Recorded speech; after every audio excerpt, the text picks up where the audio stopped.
जय श्री कृष्णा दोस्तों। आज हम आपको सुनाने वाले हैं इंदिरा एकादशी की व्रत कथा। पौराणिक कथा के अनुसार जो व्यक्ति इंदिरा एकादशी का व्रत रखकर भगवान विष्णु की पूजा करता है उसके पितरों को मोक्ष की प्राप्ति होती है। मृत्यु के बाद उसे भी स्वर्ग लोक में स्थान मिलता है। यदि आप अपने पितरों को तृप्त करके मोक्ष दिलाना चाहते हैं तो आपको विधि विधान से इंदिरा एकादशी का व्रत करना चाहिए। पूजा के समय इंदिरा एकादशी की व्रत कथा जरूर पढ़ें। इंदिरा एकादशी व्रत कथा, चलिए दोस्तों शुरू करते हैं। कथा के अनुसार एक बार युधिष्ठिर ने भगवान श्री कृष्ण से अश्विन कृष्ण एकादशी व्रत की महिमा बताने का निवेदन किया। इस पर भगवान श्री कृष्ण ने कहा कि इसे इंदिरा एकादशी के नाम से जानते हैं, जो पापों को नष्ट करके पितरों को मुक्ति दिलाने का काम करता है। इतना ही नहीं, जो केवल इंदिरा एकादशी की व्रत कथा को सुन लेता है उसे वाजपेय यज्ञ कराने के बराबर फल प्राप्त होता है। इस व्रत की कथा कुछ इस प्रकार से है। सतयुग में महिष्मती नगर पर राजा इंद्रसेन का शासन था। उसका राज्य हर प्रकार के सुख और सुविधाओं से भरा था। धन धान्य की कोई कमी नहीं थी। एक दिन नारद जी इंद्रसेन के राज दरबार में प्रकट हुए। देव ऋषि को देखकर राजा ने उनका आदर सत्कार किया और उनके आने का कारण जानना चाहा। इस पर नारद जी ने कहा कि वे यमलोक गए थे, जहां पर तुम्हारे पिता से मुलाकात हुई थी।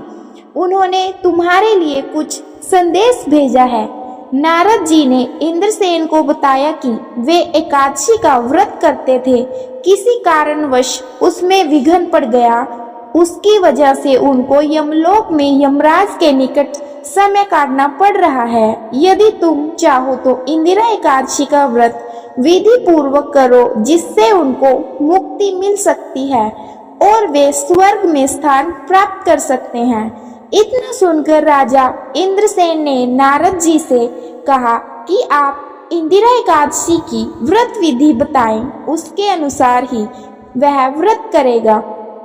इस पर नारद मुनि ने कहा कि इंदिरा एकादशी के दिन तुम स्नान के बाद अपने पितरों के लिए तर्पण, श्राद्ध आदि कार्य करो। वहां पर भगवान शालिग्राम की मूर्ति जरूर रखना। उसके बाद ब्राह्मण भोज कराओ, दान और दक्षिणा दो, गायों को भी भोजन का कुछ अंश खिला दो।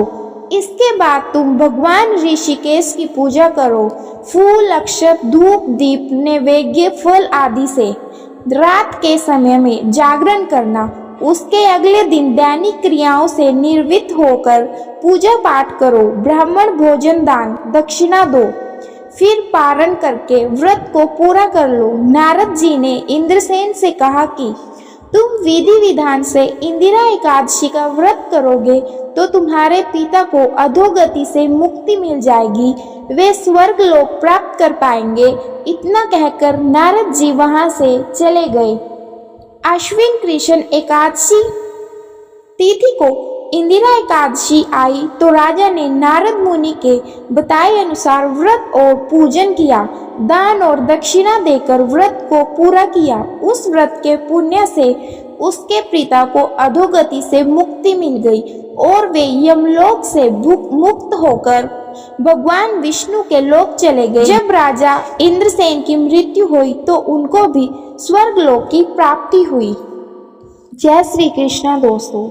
यदि आपको वीडियो अच्छी लगी है तो वीडियो को लाइक और चैनल को सब्सक्राइब कर लें, ताकि और भी ऐसी वीडियोस आप तक समय समय पर पहुंचती रहें। धन्यवाद।